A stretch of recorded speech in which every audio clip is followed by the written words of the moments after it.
Kerusuhan di Afrika Selatan picu darurat pangan dan bahan bakar. Kerusuhan di Afrika Selatan telah berkecamuk selama 6 hari berturut-turut, memicu ketakutan terjadinya kekurangan pangan dan bahan bakar karena gangguan di sekitar pertanian, manufaktur hingga kilang minyak.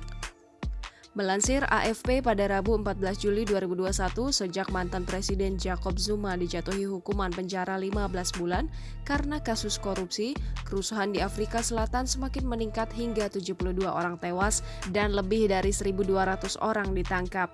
Penjarahan besar-besaran terjadi yang merusak rantai pasokan dan jaringan transportasi di wilayah Johannesburg dan Provinsi Tenggara KwaZulu-Natal, mengirimkan gelombang kejutan ke barang dan jasa di seluruh negeri.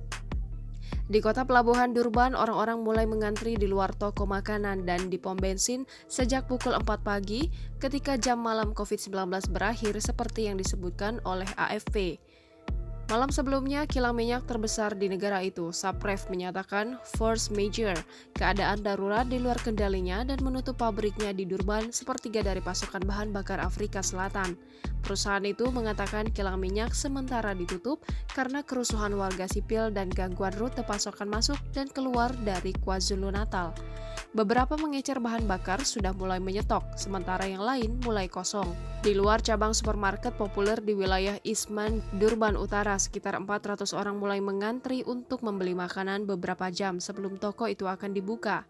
Christo van der Ridi, Direktur Eksekutif Organisasi Petani Terbesar Agrisa, mengatakan para produsen berjuang keras untuk membawa hasil panen mereka ke pasar karena jaringan logistik kacau. Toko-toko dan gudang-gudang telah menjadi sasaran para penjara meskipun ada pengerahan 2.500 tentara oleh Presiden Afrika Selatan Cyril Ramaphosa untuk membantu pasukan polisi yang kewalahan.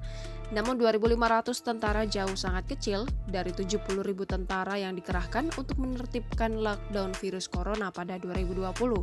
Sehingga hanya segelintir tentara yang terlihat mengamankan di beberapa pusat perbelanjaan yang menjadi sasaran penjarahan.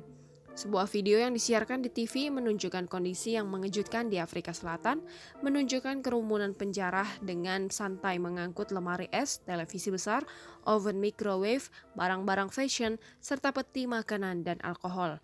Penjarahan itu pecah setelah berlangsungnya protes atas keputusan hukum untuk mantan Presiden Jacob Zuma yang dipandang oleh kaum radikal dan banyak anggota akar rumput Kongres Nasional Afrika yang berkuasa sebagai pembela kaum miskin.